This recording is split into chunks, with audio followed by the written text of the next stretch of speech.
course, it feels very excited because it is not just a numerical completion of 5 years. I think what we are celebrating is a very distinctive kind of cinema that we have stood for as a studio, which is not about one film, two film, 1 or 2 years, but to be able to hold out a very special kind of cinema for 5 years across 50 odd films and another 30 from Hollywood. I think that gives you a great amount of confidence, and it really inspires you that you've done well here.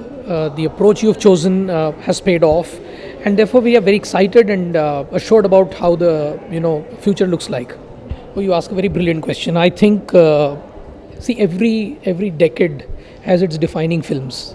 In my view, this decade, when history is written of Indian cinema, will be called the Renaissance of Indian cinema.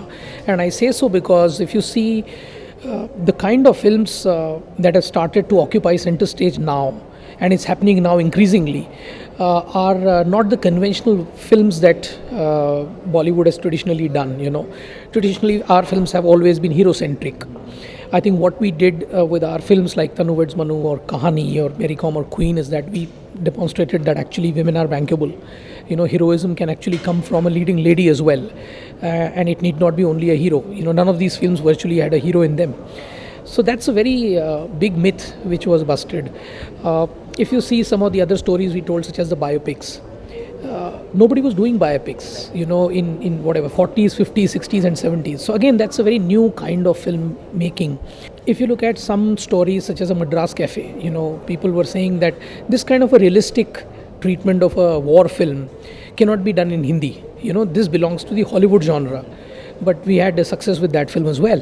Look at an action film like Singham, where there's a top cop who's sort of beating the baddies all the way, and that was perhaps the conventional way of looking at it.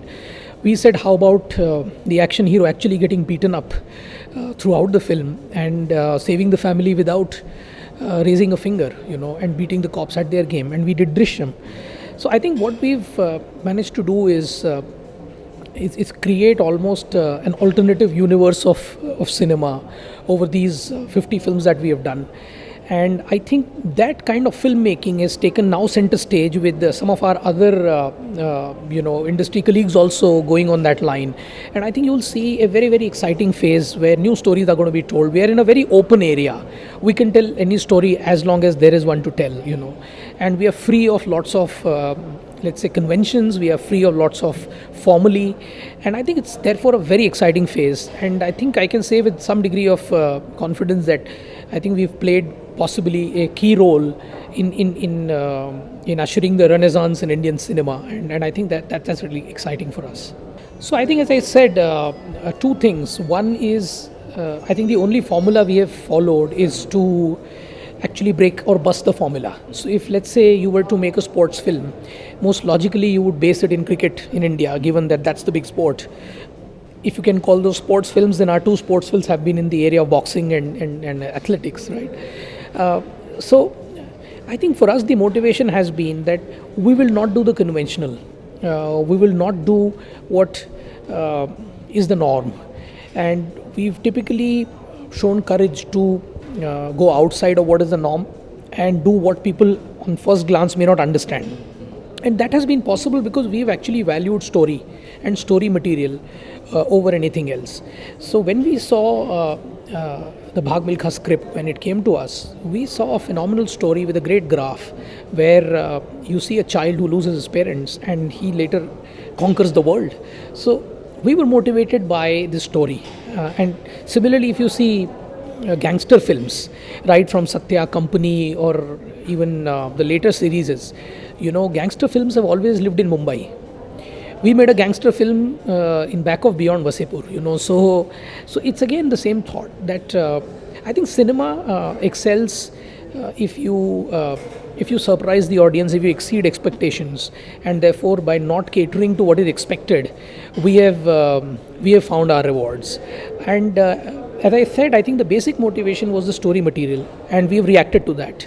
And in that strong story, we saw an opportunity, and we went ahead and produced those films, and that has really sort of been our approach to filmmaking, and I think that's been pretty rewarding. It's very hard to pick one, but I think to me, I would still say Majhi was a very difficult film, a very challenging film, because if I tell you that I'm going to tell you the story of a man who breaks mountains for the next 2 hours, possibly you're going to run away, The film has no, nothing conventional about it. It has no music worth writing home about, no item numbers, no action. So when you describe all of that and you say that I'll make a successful film, so ये पहाड़ तोड़ने जैसी बात हो जाती है, and then we made Majhi, So I think Majhi does excite me a lot. Drishyam excites me a whole lot because Drishyam was a very strong plot, and we bet on the plot, So we said that if a film is completing the story in the last frame, this film cannot go wrong, and therefore that again was a very strong film that I personally loved because the last frame when he comes out of that police station, it's rare that you find such films. I call it what I call a perfect script. So I think these two films are particularly special. But of course, you can't take Bhaag Milkha out of that list because it's such an inspiring film, and it created a full subgenre in filmmaking. So I think that will also have to be included. And if we go on like this, we'll end up including a whole lot more. Yeah, so I think marketing, or what we call go-to-market function, has been very integral to our approach to filmmaking. Whether a film will be marketable is a question that we answer at the very beginning when we are looking at a subject. And once we are clear that what is the marketability going to be based on, then we don't worry about it, and then we make that the centerpiece of campaign. So, for example, if you look at, let's say Majhi, we thought that the film might have a grim story, but at the end it's an extremely inspirational subject, and therefore our entire marketing was to connect with the youth and inspire them, and to almost make them see the rock star in Dashrath Majhi, So I think it's about spotting, an idea which will allow you to mount a 360 campaign around it. That's what we do in every film. The idea will differ in film after film. Like in Kahaani, the whole idea of leading with activation by having, a fully pregnant Vidya out there, Vidya Bakchi, that visual itself is a very powerful marketing visual. So I think the question that we ask is the same in every film, which is what is the central idea, what is the positioning statement on which we will market the film. For instance, Majhi could have been seen as an epic love film, that the guy made a tribute like Taj Mahal to his erstwhile or beloved wife, but we chose a different route. So I think the important thing is that you take a route which allows you to connect with a wider set of audience, and something which allows a great connect. That's something that we look for in film after film, and if we are able to do that, more often than not we have succeeded in that.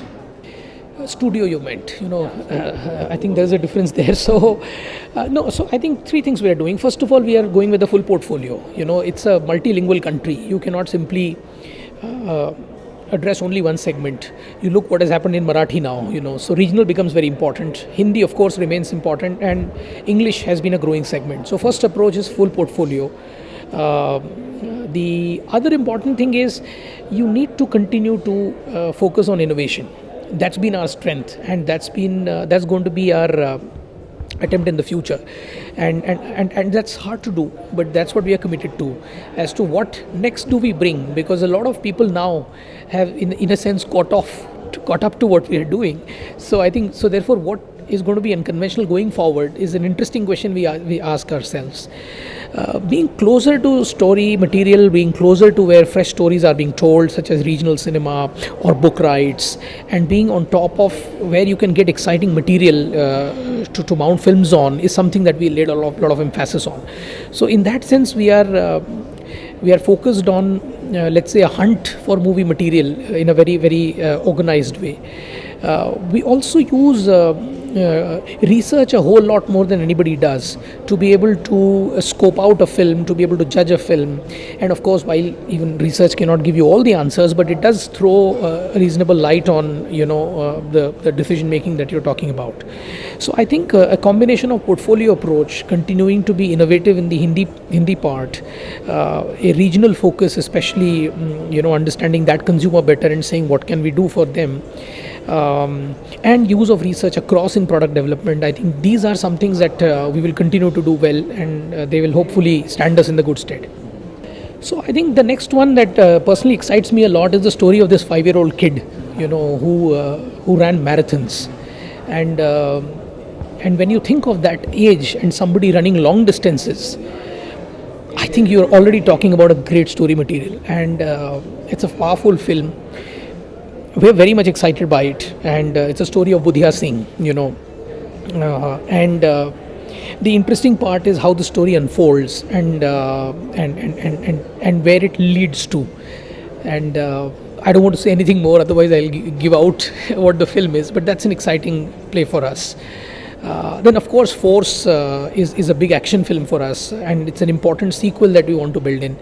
And then Rangoon, which is an epic love film and a very interesting triangle, which is set in very, very interesting times, when INA was actively being raised by Bose, and it's a slice of time which is itself very intriguing and very, very mysterious. And in that, a love story of the kind, let's say, a Casablanca was, I think that's again a very promising film. And Vishal often tells me that this he wants to be seen as his best work. So that's a lot said by him. So we are looking forward to that as well. And there are some interesting titles from Hollywood as well. For instance, there is the XXX Return of Xander Cage that we'll do with Deepika. And then of course there is Baywatch. Now Baywatch is the most widely watched television series in the world, and therefore the localization potential of that with a Priyanka, I think, offers tremendous opportunities. And we've seen what happened in Jungle Book. So I'm very excited by the prospects of what we can do with, given our strengths in marketing, with a combination of Priyanka and in a series like Baywatch, and similarly for Deepika in the Return of Xander Cage. So I think these two films also are having very exciting prospects.